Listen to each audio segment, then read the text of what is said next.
എനിക്ക് ഏറ്റവും കിട്ടിയ ഭാഗ്യം സംഗീത ജീവിതത്തിൽ ഇങ്ങനൊരു സുഹൃത്ത് ബന്ധം കിട്ടിയതാണ് എനിക്ക് ഏറ്റവും എൻ്റെ ഉയർച്ചയ്ക്ക് കാരണം എന്നെ ഇപ്പോൾ അറിയാത്തവരാരുമില്ല. അദ്ദേഹമാണെങ്കിൽ തന്നെയും ഒരു നേരമെങ്കിലും നമ്മുടെ TS പറഞ്ഞാൽ ഒരു നേരമെങ്കിലും കാണാതിരിക്കാൻ പാടില്ലെന്ന് പറഞ്ഞ പോലെ ഞങ്ങളെ അങ്ങനെ ഡെയിലി എന്ന് പറഞ്ഞ പോലെ 2 നേരം വീഡിയോ കോൺഫറൻസിലാണ്. അത് എൻ്റെ ഒരു വലിയ ഭാഗ്യമാണ്. കാരണം ലോകത്തിൽ ആര് വിളിച്ചാലും എടുക്കാത്ത ഒരു കക്ഷിയാണ് അദ്ദേഹം. എൻ്റെ ഫോണാണെന്ന് കണ്ടാൽ അപ്പോൾ എടുക്കും. എൻ്റെ മിടുക്കല്ല, അത് ഞങ്ങളുടെ ബന്ധം, ആത്മബന്ധമാണ്. പൂർവ്വജന്മ സുഹൃത്തം എന്ന് പറയും. അത്രയും ഒരു സുഹൃത്തത്തിലാണ് നമ്മുടെ ജനനം. തിരുവനന്തപുരത്തെ അക്കാഡമിയിൽ പോയതാണ് ഞാൻ. ഫസ്റ്റ് ഇയറിൽ അവിടെ പഠിച്ചു. അവിടെ ഫസ്റ്റ് ഇയർ തീർന്നപ്പോൾ തൃപ്പൂണിത്തുറ തുടങ്ങി.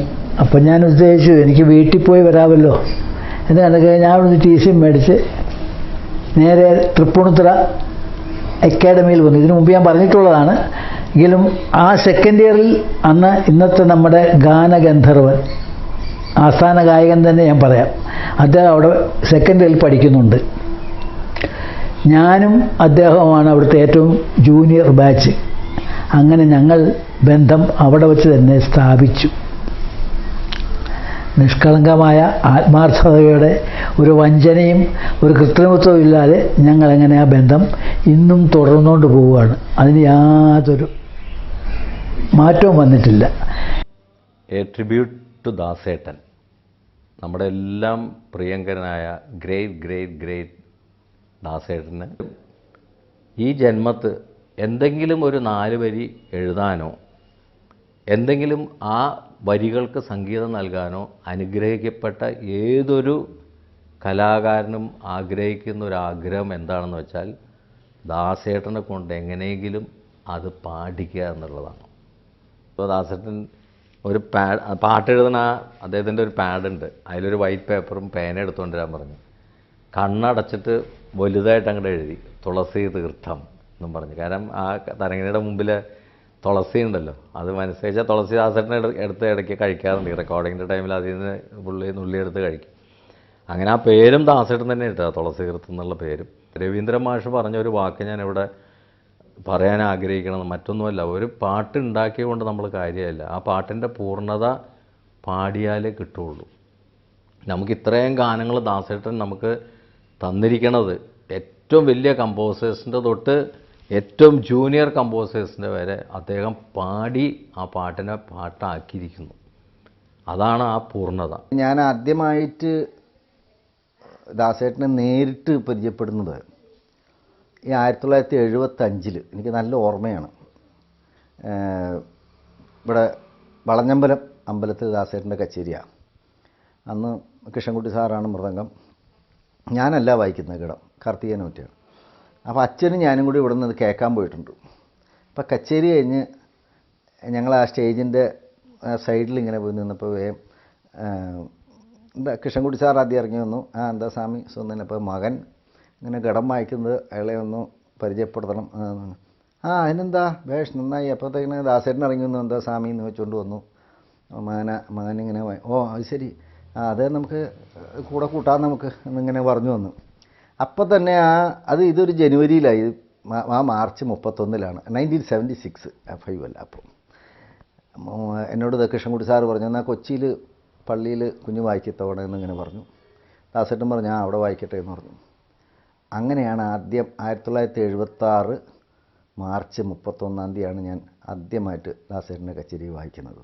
ദാസേട്ടനായിട്ടുള്ള പരിചയം പറഞ്ഞാൽ ഇപ്പോൾ കൊച്ചിക്കാരനാണ്. അപ്പോൾ എന്നെ ശരിക്കും വെച്ചാൽ ഇന്ത്യ പാക് യുദ്ധം വന്ന സമയം, ഇന്ത്യ പാക് അന്ന് കലാഭവനിൽ ഞങ്ങളെല്ലാവരും ഉണ്ട്. ദാസാണ് കലാഭവനിൽ പേരിട്ടുന്നത്.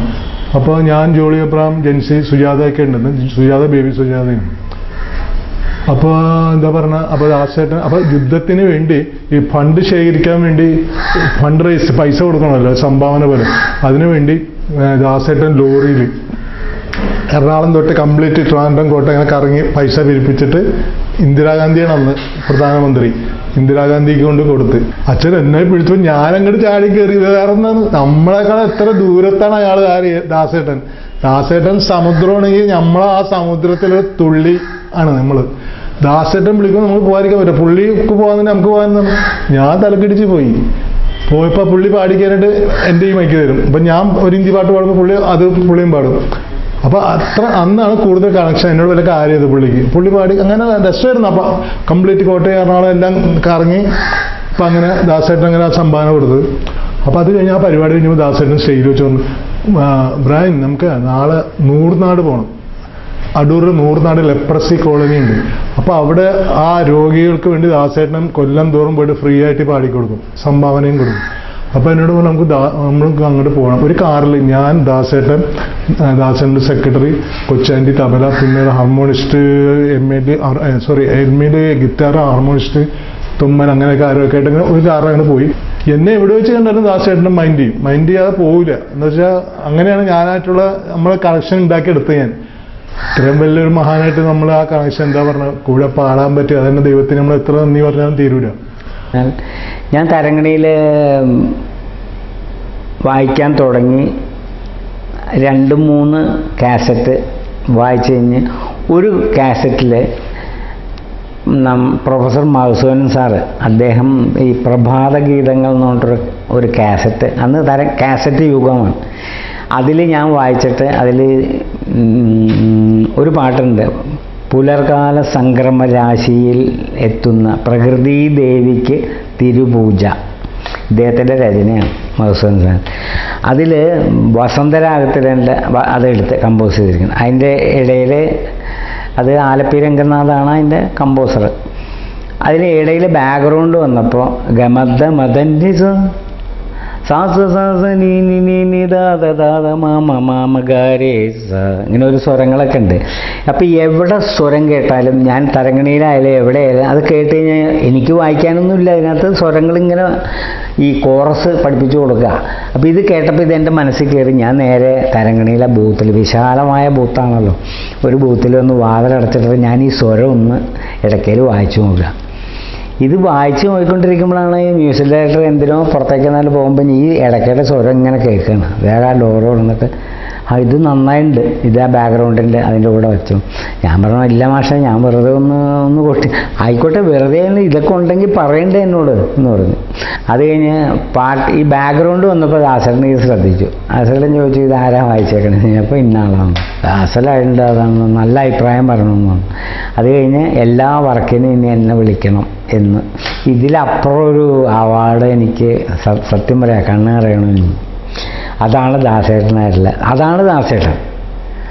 സ്നേഹിച്ചു കഴിഞ്ഞാൽ ദാസേട്ടൻ ഭയങ്കര സ്നേഹമാണ്. അതുപോലെ കഴിവുള്ളവരെ, ഞാൻ കഴിവുള്ളവൻ എന്ന് പറയാമെന്ന് വിചാരിക്കരുത്, അവരെ അംഗീകരിക്കാൻ ദാസേട്ടന് ഒരു മടിയില്ല. മെഹബൂബ് പറഞ്ഞിട്ടാണ് യേശുദാസും പോളും കൂടി എന്നെ അന്വേഷിച്ച് എൻ്റെ ഈ ശിവത്തരൂക്കിലുള്ള വീട്ടിൽ വരികയാണ്. അപ്പോൾ പുള്ളി അന്നും വെള്ളയും ക്ലീൻ ഷേവ് കേട്ടാണ്. എനിക്കറിയില്ല ആരാണ്. അപ്പോൾ രണ്ടുപേര് എൻ്റെ അടുത്താണെന്ന് ചോദിച്ചാൽ കൊച്ചാൻ്റെ വീട് എവിടെയാണെന്ന് ചോദിച്ചു. ഞാൻ തന്നെയാണ് നന്ദി ചോദിച്ചത്. അത് ഞങ്ങൾക്കൊരു പ്രോഗ്രാമിൻ്റെ കാര്യം പറയാനാണ് പറഞ്ഞു. വന്ന് കയറിയിരിക്കാൻ പറഞ്ഞു. അവിടെ ഒരു ബെഞ്ച് മാത്രമേ ഉള്ളൂ എൻ്റെ ചെറിയ വീട്ടിൽ, കസേരയൊന്നുമില്ല. കയറിയിരിക്കാൻ പറഞ്ഞു. അവിടെ ഇരുന്ന് എൻ്റെ പേര് യേശുദാസ് എന്നാണ്. അപ്പോൾ ഞാൻ പറഞ്ഞു കേട്ടിട്ടുണ്ട്. അപ്പോൾ 1-2 പാട്ടുകൾ ഞാൻ കേട്ടു റേഡിയോയിലൊക്കെ. അപ്പോൾ എനിക്ക് അന്നേ തോന്നി നല്ല ഇതിലെത്തുന്ന ഒരാളാണെന്ന് തോന്നി. അഭിപ്രായങ്ങൾ കൂട്ടുകാരെ നമ്മൾ പറയാറുണ്ട്. അപ്പോൾ എനിക്ക് പെട്ടെന്ന് ആളെപ്പെടുത്തും കിട്ടി. ശരി, ഞാൻ കേട്ടിട്ടുണ്ടെന്ന് പറഞ്ഞു. അപ്പോൾ എനിക്ക് കുറച്ചധികം പ്രോഗ്രാമുണ്ട്. അപ്പോൾ ഈ ലൈറ്റ് മ്യൂസിക് വായിക്കാൻ പറ്റുന്ന ആളെ എനിക്ക് ഇതുവരെ കിട്ടിയില്ല. അപ്പം മെഹബൂബായാണ് എന്നെ പറഞ്ഞു വിട്ടത് നിങ്ങൾ. അത് ഞാൻ മെഹബൂബിൻ്റെ പ്രോഗ്രാം പോകുന്നുണ്ട്. അപ്പോൾ അങ്ങനെയുള്ള പ്രോഗ്രാം വരുമ്പോൾ അത് ക്ലാസ് ആകുമല്ലോ. ഇല്ലാതെ പുള്ളി പറഞ്ഞ് അത് സാറില്ല, പുള്ളിക്കാരനെ എന്ന പോലെ ഇടയ്ക്കിടയ്ക്കൊക്കെ ഉള്ള പ്രോഗ്രാം, അത് അവിടെ ആരെങ്കിലും വിളിച്ചൊക്കെ അഡ്ജസ്റ്റ് ചെയ്തോളാമെന്ന് പറഞ്ഞ്. അപ്പോൾ കൊച്ചാൻ്റെ സൗകര്യം നോക്കുകയാണെങ്കിൽ കൊച്ചാൻ്റെക്ക് ഇഷ്ടം സൗകര്യം ഉണ്ടെങ്കിൽ എൻ്റെ കൂടെ സഹകരിക്കാം എന്ന് പറഞ്ഞ്. ഞാൻ പാട്ടുകളൊക്കെ നിങ്ങളെ കേട്ടിട്ടുണ്ടെന്നല്ലാതെ ഒന്നും അറിയില്ല, എനിക്കറിയാം അതൊക്കെ പാട്ടൊക്കെയാണ്. അതൊക്കെ രണ്ടാമത് പഠിച്ചെടുക്കണം, റിഹേഴ്സൽ ചെയ്യണം. അത് സൗകര്യം ചെയ്യാം. അപ്പോൾ എൻ്റെ പ്രോഗ്രാം ആദ്യത്തേത് ഓച്ചന്തുരത്തിലാണ് ആ സമയത്ത്. അതായത് പാപ്പുക്കുട്ടി ഭാഗവതരി, നമ്മുടെ പാപ്പുക്കുട്ടി ഭാഗവതരിൻ്റെ യേശുദാസിൻ്റെ 2ാമത്തെ അനിയൻ്റെ ഗോഡ് ഫാദറാണ്, മണിയുടെ ഗോഡ് ഫാദറാണ്. അപ്പോൾ അങ്ങനെ ആ പര്യത്തിൽ പുള്ളിക്ക് വേണ്ടിയിട്ടും നടത്തി കൊടുക്കുന്ന ഒരു പ്രോഗ്രാമാണ് ഈ ഓച്ചന്തുരത്തിരി. അതാണ് എൻ്റെ ആദ്യത്തെ പ്രോഗ്രാമും. ആ പ്രോഗ്രാം ബ്രാൻഡായിട്ട് നല്ല തന്ന പാട്ടുകൾ അതേപോലെ തന്നെ ഞങ്ങൾ വായിച്ച് കേൾപ്പിച്ചു കൊടുത്ത് പുള്ളിക്ക് ഭയങ്കര സന്തോഷമായി. പ്രോഗ്രാം നല്ല വിജയം, ഭയങ്കര അഭിപ്രായം, റെക്കോർഡ് കേൾക്കണ പോലെ ഇരുന്നൊക്കെ പറഞ്ഞ് അത് കേട്ടോട്ടി പുള്ളിക്കാരനും സന്തോഷമായി. ഇതിപ്പോൾ ഇനി പേടിക്കേണ്ട കാര്യമില്ല. അങ്ങനെ വന്നിട്ട് പ്രോഗ്രാം കഴിഞ്ഞപ്പോൾ എനിക്ക് കുറേ കാശെടുത്ത് തന്നിട്ട് പറഞ്ഞ് ഇനി എങ്ങും പോകാൻ നിൽക്കരുത്, ഒരാളുടെ കൂടെ പോകേണ്ട കാര്യമില്ല, എൻ്റെ കൂടെ തന്നെ നിന്നോ. അല്ല, എനിക്ക് കുറച്ച് പ്രോഗ്രാംസ് അധികം വരുന്നുണ്ട്, ഇഷ്ടംപോലെ പ്രോഗ്രാം ഉണ്ടാവും. അപ്പോൾ എനിക്ക് ഇനി ഇതുപോലെ ഒരാളെ എനിക്ക് വേറെ ഞാൻ അന്വേഷിച്ച് കിട്ടാൻ പോകുന്നില്ല, കിട്ടില്ല. അപ്പോൾ അതുകൊണ്ടൊരു സഹകരിക്കണം. മെഹബൂബിനോട് ഭായിനോട് ഞാൻ പറഞ്ഞോളാം, ഭായി പറഞ്ഞിട്ടുണ്ട് എൻ്റെ അടുത്ത്, വേറെ ആരോടും പോകാൻ നിൽക്കണ്ട, അല്ല പൈസയുടെ കാര്യം ഒന്നും വിഷമിക്കേണ്ട, എന്ത് വേണം ഞാൻ എല്ലാം ചെയ്തോളാം എന്ന് പറഞ്ഞു. പോക്കോരോ വീട്ടിൽ നിന്ന് പോന്നാൽ വീട്ടിൽ കൊണ്ട് തിരിച്ചാക്കും എന്നിട്ട് അങ്ങനെ ഞാൻ അന്ന് പുള്ളിയായിട്ട് കൂടിയതാണ്. അത് ഏകദേശം ഒരു 40 വർഷം 45 വർഷം മുമ്പ്. 3 ചിത്രങ്ങളുടെ ഈ പറഞ്ഞ എഗ്രിമെൻ്റ് എനിക്ക് കോൺട്രാക്റ്റ് ഉള്ളപ്പോഴാണ് ഞാൻ ഫിലിം ഫീൽഡിൽ നിന്ന് യാത്ര പറഞ്ഞത് ഇറങ്ങേണ്ടി വന്നത്, ഈ കണ്ണിൻ്റെ കാഴ്ച പ്രശ്നം കാരണം. അത് കഴിഞ്ഞ് തിരുവനന്തപുരത്ത് വന്നാണ് അദ്ദേഹത്തിൻ്റെ ശ്രീമാൻ യേശുദാസിൻ്റെ കൂടെ പിന്നെയുള്ള ഒരു 14.5 വർഷം എനിക്ക് ഒരുമിച്ച് പ്രവർത്തിക്കുവാനും അദ്ദേഹത്തിനെ സെർവ് ചെയ്യാനും ഒക്കെയുള്ളൊരു ഭാഗ്യം എനിക്കുണ്ടായതെന്ന് ഞാൻ കരുതുന്നു. ആദ്യം അദ്ദേഹത്തിൻ്റെ തരംഗശ്രീ സ്കൂളിൽ വെച്ചായിരുന്നു, അവിടെ നിന്നാണ് തുടക്കം. ഒരു 3-4 മാസമേ ഞാൻ സ്കൂളിലുണ്ടായിരുന്നുള്ളൂ. അത് കഴിഞ്ഞപ്പോൾ അദ്ദേഹം എന്നെ സ്റ്റുഡിയോയിലേക്ക് വരാൻ പറഞ്ഞു. സ്റ്റുഡിയോയിലെ മാനേജറായിട്ട് കയറി. അവിടെ നിന്ന് പിന്നെ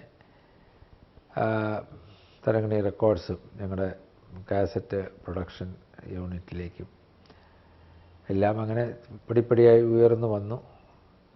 ആ ഒരു കാലം ജീവിതത്തിൽ വളരെയേറെ സന്തോഷിച്ചിരുന്നൊരു കാലമാണ്. വളരെ സ്ട്രെന്യൂസ് ആയിട്ടുള്ള വർക്കായിരുന്നു. രാവിലെ 6 മണിക്ക് അദ്ദേഹത്തിൻ്റെ കൂടെ ഉള്ളപ്പോൾ ചിലപ്പോൾ രാത്രി 3 മണി 3:30 മണിക്ക് ചിലപ്പോൾ ഉറങ്ങാൻ പറ്റുള്ളൂ.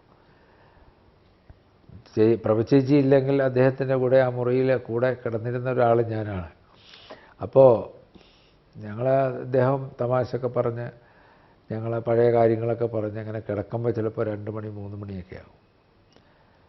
അദ്ദേഹം ഉറങ്ങും. രാവിലെ 6 മണിക്ക് ഞാൻ ചാടി എണീക്കും, കാരണം അപ്പോഴും മുതലേ വിസിറ്റേഴ്സ് വരാൻ തുടങ്ങും സ്റ്റുഡിയോയിൽ. അപ്പോൾ അതിന് ആരെയൊക്കെ നമുക്ക് പിന്നെ പറഞ്ഞയക്കേണ്ടവരുണ്ടാവാം, അദ്ദേഹത്തെ കയറി കാണേണ്ടവരുണ്ടാവാം, പലരുടെയും റെക്കമെൻഡേഷനുമായിട്ട് വരുന്നവരുണ്ടാവാം. ഇങ്ങനെ പലതരത്തിലുള്ള ആളുകൾ വിസിറ്റേഴ്സാണ് അദ്ദേഹത്തിനെ കാണാൻ വന്നിരുന്നത്. അപ്പം അങ്ങനെ അപ്പോൾ തുടങ്ങുന്ന ആ പണി ചിലപ്പോൾ 2 മണി 3 മണിക്കാണ്. അദ്ദേഹം ഊണ് കഴിക്കുന്ന കൂട്ടത്തിൽ അപ്പോൾ എന്നെ വിളിക്കും, എടോ താൻ കഴിക്കുന്നില്ലേ, ബാ മോനെ ഇരിക്കുക. അങ്ങനെ ഞങ്ങൾ ചില ദിവസം അദ്ദേഹത്തിൻ്റെ കൂടെ കഴിക്കാനുള്ള ഭാഗ്യമുണ്ടോ, ചില ദിവസം അതും പറ്റില്ല, തിരക്ക് കാരണം 3 മണി 4 മണി കഴിഞ്ഞ് ആഹാരം കഴിക്കാൻ പറ്റാറുള്ളൂ. കഴിക്കാത്ത കാലങ്ങളുമുണ്ട്, കഴിക്കാത്ത ദിവസങ്ങളുമുണ്ട് വസ്തു പറഞ്ഞ്. പക്ഷേ എങ്കിലും വളരെ മനസ്സിന് വലിയൊരു സംതൃപ്തിയും, കാരണം നമ്മൾ ഏവരും ഏറ്റവും സ്നേഹിച്ചിരുന്ന ആരാധിച്ചിരുന്ന ഒരു ഗാനഗന്ധർവൻ്റെ കൂടെ അദ്ദേഹത്തിൻ്റെ സേവകനായിട്ട്, അദ്ദേഹത്തിൻ്റെ കാര്യങ്ങൾ നോക്കുന്ന ഒരു മാനേജറായിട്ട്, അദ്ദേഹത്തിൻ്റെ പ്രൈവറ്റ് സെക്രട്ടറി ആയിട്ട് എല്ലാം നമുക്ക് കഴിയാനുള്ള ഒരു അവസരം ദൈവം തന്നു. ജീവിതത്തിലൊരിക്കലും അത് മറക്കില്ല. ഇന്നും തിരിഞ്ഞു നോക്കുമ്പോൾ വളരെയേറെ സന്തോഷിച്ചിരുന്ന, അഭിമാനിച്ചിരുന്ന ഒരു കാലഘട്ടമായിരുന്നു അത്. മറക്കാൻ പറ്റാത്തൊരു കാര്യം, ഒരു സിനിമയ്ക്ക് വേണ്ടി ഒരു പാട്ട്, ഞാൻ ചെയ്ത ഒരു പാട്ട്, ഇവിടെ ഈ നഗരത്തിൽ നിന്നാണ് ചിത്രത്തിൻ്റെ പേര്. അപ്പോൾ ആ പാട്ട് ഈ സംവിധായകൻ എന്ന് പറയുന്ന പത്മേന്ദ്ര പ്രസാദ്, അദ്ദേഹം മുമ്പ് എഴുതിയിരുന്ന ഒരു കവിതയായിരുന്നു. ഇതെന്തുകൊണ്ട് ഈ സിനിമയ്ക്ക് എടുത്തുകൂടാ എന്ന് അദ്ദേഹം ആലോചിക്കുകയും ആ പാട്ട് ഞാൻ എടുക്കാം, കുറേ വർഷങ്ങൾക്ക് മുമ്പ് ചെയ്തതാണ്, അതെടുക്കാമല്ലോ. അടുത്ത ആഴ്ച അദ്ദേഹം വിളിച്ച് പറഞ്ഞു, നമുക്ക് ദാസാറിനെ കൊണ്ട് പാടിപ്പിച്ചാലോ. ഞാൻ പറഞ്ഞു, എനിക്ക് ദാസാറിനെ എനിക്ക് പേഴ്സണലി അറിയാം, പക്ഷെ ഒരിക്കലും ഞാൻ നേരിട്ടൊന്നും പോയി അങ്ങനെ ഇടപെടാറില്ല. അച്ഛനുമായിട്ടുള്ള വലിയ സൗഹൃദം ഉണ്ട്, പക്ഷേ ഈ കാര്യത്തിനൊന്നും ഞാൻ ഇടപെടില്ല. നിങ്ങളെന്താണെന്ന് വെച്ചാൽ തീർച്ചയായിട്ടും ചെയ്തോളൂ. എനിക്ക് 100% സന്തോഷവും മഹാഭാഗ്യവുമാണ് അദ്ദേഹം പാട്ട് പാടുന്നു പറഞ്ഞാൽ. അപ്പോൾ തീർച്ചയായിട്ടും അദ്ദേഹമായിട്ട് സംസാരിച്ചു. അദ്ദേഹം പാട്ട് കേട്ടിട്ട് ഞാൻ പാടാം എന്ന് സമ്മതിച്ചു എന്നറിയിച്ചു. ഇതിൽ പരം എനിക്ക് സന്തോഷിക്കാൻ വേറൊരു നിമിഷമില്ല എന്ന് വേണമെങ്കിൽ പറയാം. അതിൻ്റെ അടുത്ത ആഴ്ച കഴിയുമ്പോൾ അദ്ദേഹം പറയുന്നു, ചെന്നൈയിൽ ചെല്ലുക, AR റഹ്മാൻ്റെ സ്റ്റുഡിയോ ബുക്ക് ചെയ്ത് അദ്ദേഹം പാടാൻ വരാം. അതൊക്കെ മറക്കാൻ പറ്റാത്ത നിമിഷങ്ങളാണ്. ഈ പറയുന്ന പോലെ പണ്ട് തരങ്കിണിയിൽ ഞങ്ങൾ സ്റ്റുഡിയോയ്ക്കകത്തുനിന്ന് ഒളിച്ചിങ്ങനെ നോക്കുമ്പോൾ അദ്ദേഹം ഇറങ്ങി വരുന്ന രൂപം കാണുന്ന പോലെ ഞങ്ങൾ കാത്തു. 7 മണിക്ക് അദ്ദേഹം വരുന്നു പറഞ്ഞു. ക്ലോക്കിൽ 7 എന്ന് അടിക്കുമ്പോഴത്തേക്കും അദ്ദേഹത്തിൻ്റെ വണ്ടി സ്റ്റുഡിയോയുടെ മുമ്പിൽ എത്തിക്കഴിഞ്ഞു. അദ്ദേഹം പുറത്തേക്ക് ഇറങ്ങുന്നു. ഈ പാട്ട് എൻ്റെ അടുത്ത് ചോദിച്ചു, ഇതിപ്പോൾ ആരാ പാടിയിരിക്കുന്നത്? ഞാൻ പറഞ്ഞു, ഞാനാണ് പാടിയിരിക്കുന്നത്. കുഴപ്പമില്ല, ഞാനത് കേട്ട് പാടിക്കോളാം.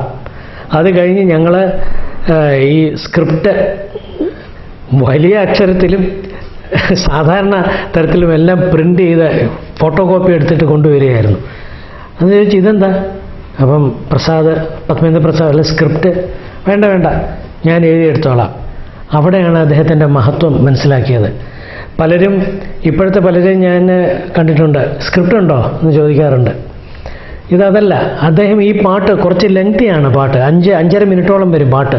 അദ്ദേഹം മുഴുവൻ അദ്ദേഹം തന്നെ എഴുതിയെടുക്കുകയായിരുന്നു. എഴുതിയെടുത്തിട്ടാണ് അദ്ദേഹം ഓരോ വരിയും പാടിയത്. അതൊന്നും മറക്കാനാവാത്ത നിമിഷങ്ങളാണ്. അത് കഴിഞ്ഞ് അദ്ദേഹം ഒരുപാട് നേരം സംഗീതത്തെക്കുറിച്ചൊക്കെ സംസാരിച്ചിരുന്നു. അത് കഴിഞ്ഞിട്ട് പറഞ്ഞു, എനിക്ക് എൻ്റെ CD ഒന്ന് റൈറ്റ് ചെയ്തെടുത്തേക്ക്, എനിക്ക് പ്രഭയെ കൊണ്ട് കേൾപ്പിക്കണം എന്ന് പറഞ്ഞ് വാങ്ങിച്ചുകൊണ്ട് പോകുന്നതൊക്കെ പിന്നീട് അറിഞ്ഞു. പ്രഭ ചേച്ചിക്കൊക്കെ ആ പാട്ട് ഇഷ്ടപ്പെട്ടു. അത് പറഞ്ഞതാണ് കുറ്റം, നീ അറിഞ്ഞതാണ് കുറ്റം എന്ന് തുടങ്ങുന്ന അല്പം സോബറായിട്ടുള്ളൊരു പാട്ടായിരുന്നു. അദ്ദേഹം അതിമനോഹരമായിട്ടാണ് പാടിത്തന്നത്. അദ്ദേഹത്തിൻ്റെ ഈ പ്രായത്തിലാണ് അദ്ദേഹം പാടിയതെന്നുള്ളതാണ് ഏറ്റവും വലിയൊരു കാര്യം.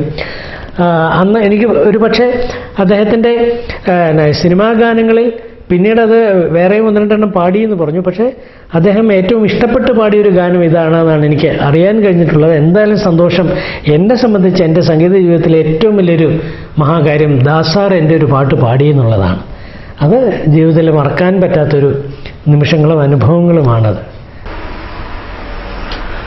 പിന്നെ വേറൊരു മഹാഭാഗ്യം ഉണ്ടായി. നമ്മളെല്ലാം സ്വകാര്യ സ്വത്തായ ഗാനഗന്ധർവൻ ദാസേട്ടനുമായിട്ട് ഇങ്ങനെ പരിചയപ്പെടാൻ സാധിച്ചു. അത് ഈ വൈക്കത്തപ്പൻ്റെ ദുഃഖകണ്ഠാരം വായിക്കുന്ന ആ ഒരു ഇതുകൊണ്ടാണ് എനിക്ക് അങ്ങനെ ഒരു ഭാഗ്യം കിട്ടിയത്.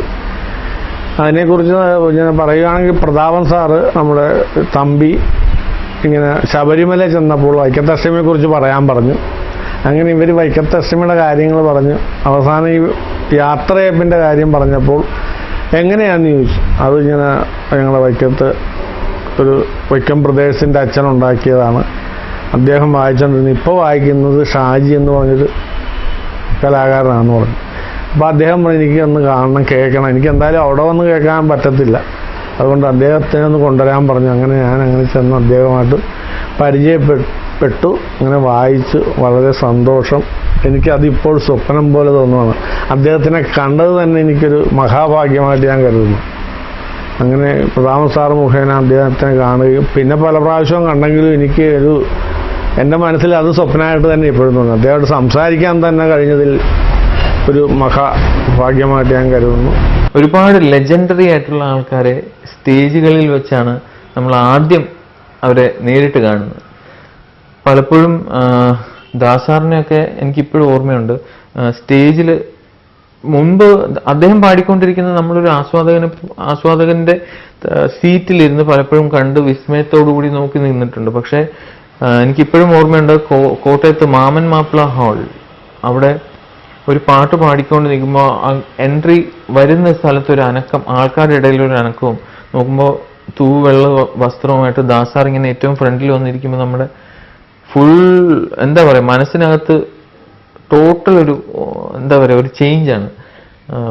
കോൺഫിഡൻസ് കൂടുന്നുണ്ടോ കുറയുന്നുണ്ടോ, ഫോക്കസ് ഇല്ലായ്മ വരുന്നുണ്ടോ ഫോക്കസ് കൂടുന്നുണ്ടോ, എല്ലാം സംഭവിക്കുന്ന പോലെയൊക്കെ ഒരു സംഭ്രമം. അത് ഒരു പക്ഷെ വളരെ ആസ്വാദ്യകരമായ ആ ഒരു എക്സ്പീരിയൻസ് ചെയ്യുമ്പോൾ മാത്രമേ അതിൻ്റെ ഒരു ഭംഗി നമുക്ക് പറഞ്ഞാൽ മനസ്സിലാവൂ.